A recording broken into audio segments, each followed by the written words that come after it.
Hey guys, Lindsay here in Pasadena. It is Wednesday, 12:15 your time. It is 11:15 my time. And guys, I've been praying for you.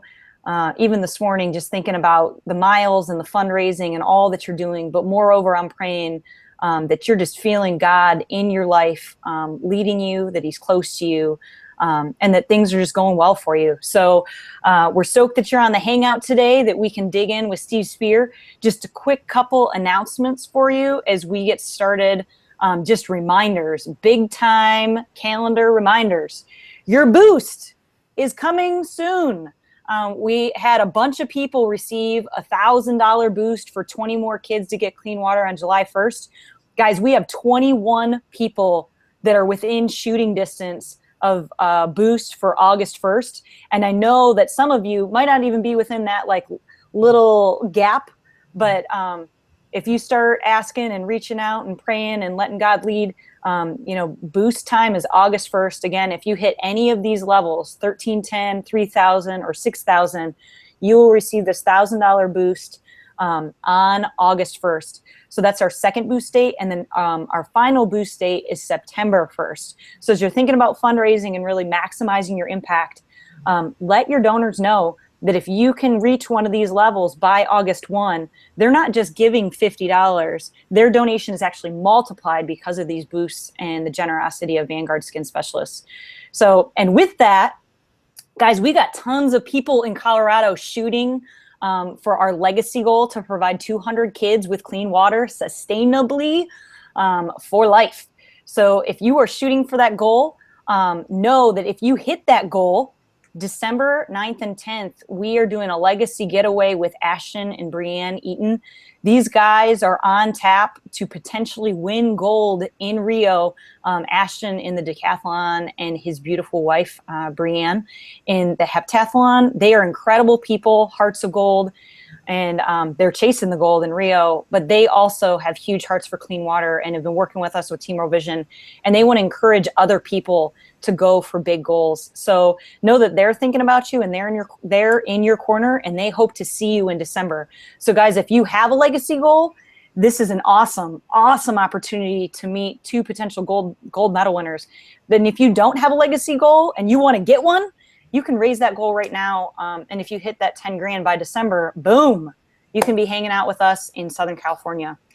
And then finally, your last little update of love is get your jerseys. Guys, brand new jerseys. You can pre-order them now. They will be shipped to your home ASAP. I believe the first shipment goes out right the first week of August. So you guys want to order these as soon as possible because race day is coming, guys, 7 weeks away. And you want to make sure that you're in orange. We're over 10% of the race, the population of the race. We're over 10%. So we're going to have orange jerseys everywhere. And we want folks to know why we're running or walking or crawling or wogging, because these kids matter. And the more that we can advocate for them, the more change that can be made. And we can end this water crisis. So that's what we're getting to right now, guys. We want you to hit your goals. And Steve Spear is this guy right there pointing his finger at you saying, let's do this. He's a character. He's incredible. Steve is with us today. This is Steve. Hey, guys. And, all right. Steve, you just inspire me on so many levels, and it's incredible to call you friend and colleague.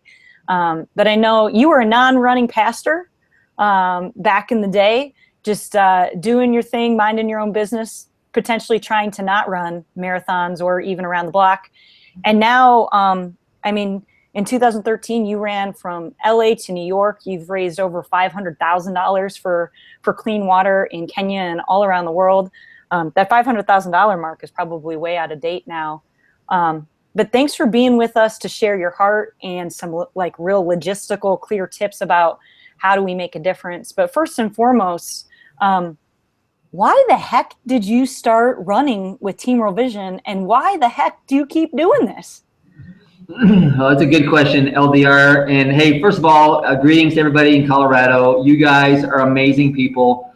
LDR speaks of you so highly on so many levels and in so many circles. And I know I've had a chance to speak with some of you on the phone before, But you guys are amazing. LDR, you are amazing. I'll never forget day one of LA to New York. You met me out on the course when I was running through the streets of LA. And not only did you do that, but your church, Glendale Presbyterian, was the church that prayed me off the day before I started the run across the United States. And so I've got lots of love for you and lots of love for your church. I think what got me started and what has kept me going has been what I would just say a call. There was that first marathon I avoided saying yes to in 2007. I didn't want to say yes, but I felt compelled. I felt like I was being called to do this, and it was the combination of a calling plus a cause. I'd always known about World Vision, and my wife and I had sponsored children, but there was something about the cause of providing safe, clean drinking water to kids. And so when those two things came together, kind of a call and then the cause, that's what got me to run that first marathon, rather reluctantly, I must say, in 2007. But because of the life change that I saw, not only in my life, but then what I could see through raising some money, that first year I raised $1,000. That was my goal, to raise $1,000 in 2007. But when I saw the transformation that happened in me and with some people that I met, friends that I met with Team World Vision, it became easy for me to begin inviting other people to do it. The church that I pastored at the time, and now since then, hundreds, if not probably thousands of people that I've invited to do this. To me, it's always this combination of a call and a cause. And it's what prompted and propelled me to do a second marathon and then to try some ultras and to run the 56-mile Comrades Ultra Marathon in South Africa. And it was certainly a call and a cause that prompted the run from LA to New York a few years ago. So those two things merging together have always been the motivation, or the reason, I suppose, if that makes sense. Yeah, it absolutely makes sense. Well, so you've got this call and this cause. How does that then translate from just staying inside of you to inviting friends and family into ending the water crisis? Like logistically, fundraising can be really nerve-wracking, we all know.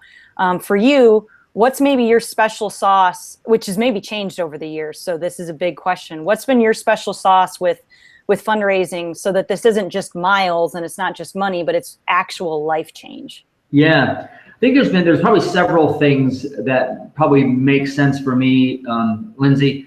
One of them is to humanize, the cause. It was always very important for me to humanize it and to have a name or a face.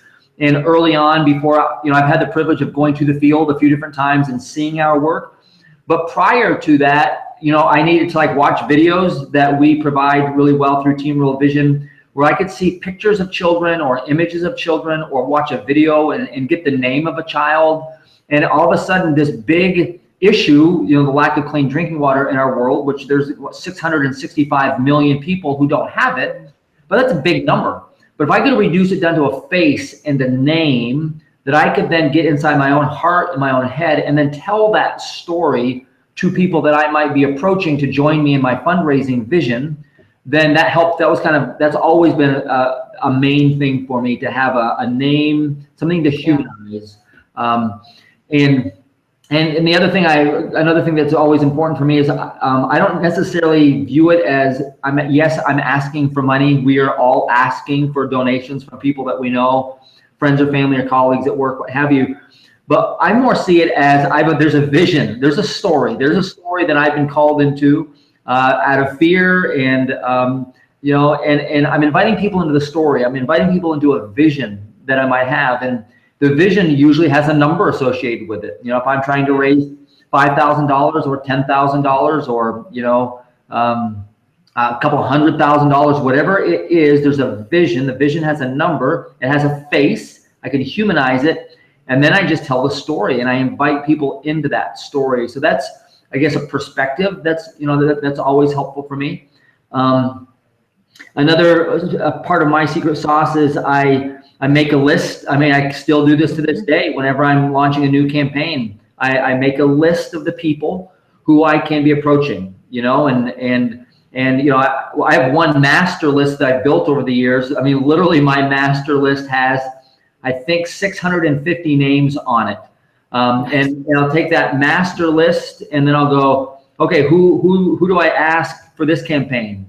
And do I go to some of the same people, which I do oftentimes? Maybe there's going to be some people I give a rest, but I make a list, revisit my list, and then kind of systematically make it my way through those folks. Some people get a handwritten note, some people get an email, some people get a text, some people get a phone call, some people I'll sit down with. It just kind of depends on the person and the ask. That's always been a big part for me. I got a couple more that I'll give you. The other one is the $50.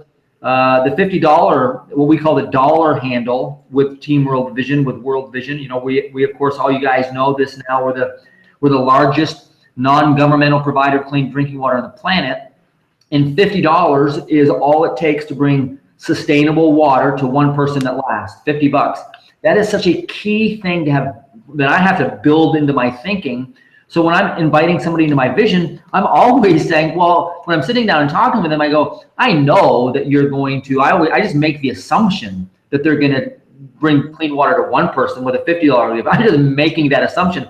More to me, what becomes interesting with whoever I'm meeting with them, how many people do you want to bring clean water to? How many children do you want to bring clean water to? Maybe it's 2, maybe it's 4, maybe it's 10. Maybe it's 20. You know, I'll try to think about the person I'm meeting with and go, could they do 10 children? Could they do 20 children? And so I'll use that $50. I use that a lot and I talk about it a lot. And I think it helps in the conversation and it gives people a target, whether that target could be a $100 gift or a $150 gift or a $200 gift. The next thing that is helpful for me is I never say somebody's no for them. I don't like not ask somebody because I think, oh, I don't know if they could do that, because I think I've just been surprised on way too many occasions by individuals who give way more than I thought that they might give.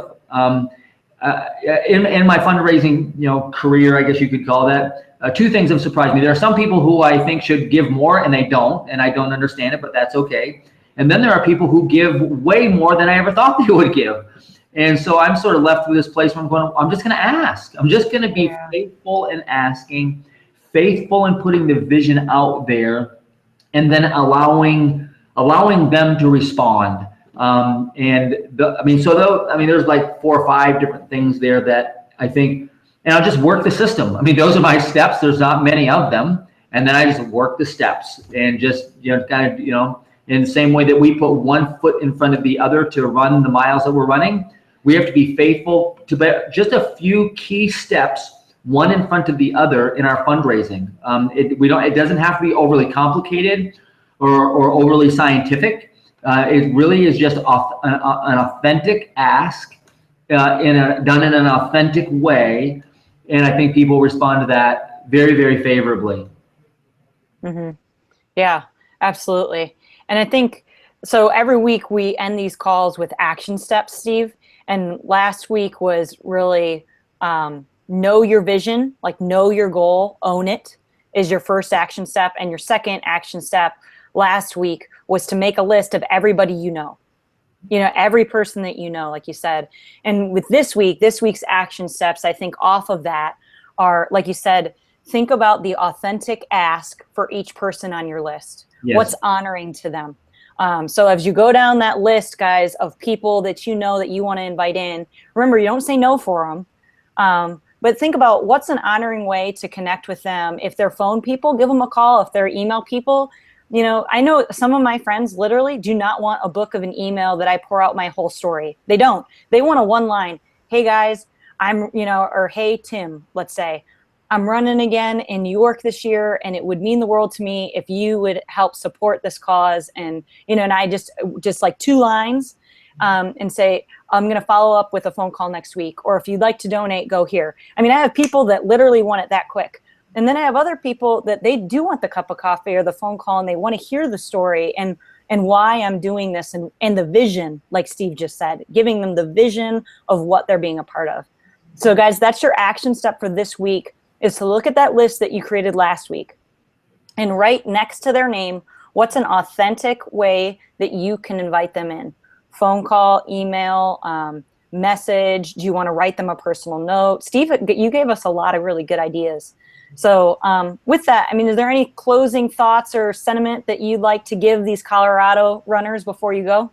Oh man, just continue. I mean, some of you listening to this, you may be further ahead in your fundraising. I would say celebrate that and continue. Others of you might be a little bit further behind. Maybe you've not quite got the gears turning yet. Don't worry about that. Don't sweat it. Don't like get yourself into a pit thinking in discouragement. Just get this. You can get this moving. You will get this moving. We get a few of these authentic asks out there. Take advantage of the boost. I mean, you guys, this is so cool. Take advantage of these boosts. I mean, literally, you got a couple of, a few more days to take advantage of this before August 1st. Take advantage of those. It's a pretty cool thing. And we're going to get this done. And you are world changers. You are world changers. And we're so pumped to have you doing this. Yeah. Well, thanks, Steve, so much for your time and for your courage to say yes to God wherever He's calling you. It's incredible. So, yeah, again, thanks to you. And guys, we love you. We're praying for you. And you've got my email. You've got my phone number. If you need anything, please reach out. And we'll make that connection to make this happen, because I know that you have huge hearts that have big goals and you want to change lives, and we want to see that happen with you and for you. So love you. Take care. We'll see you next week. Bye-bye.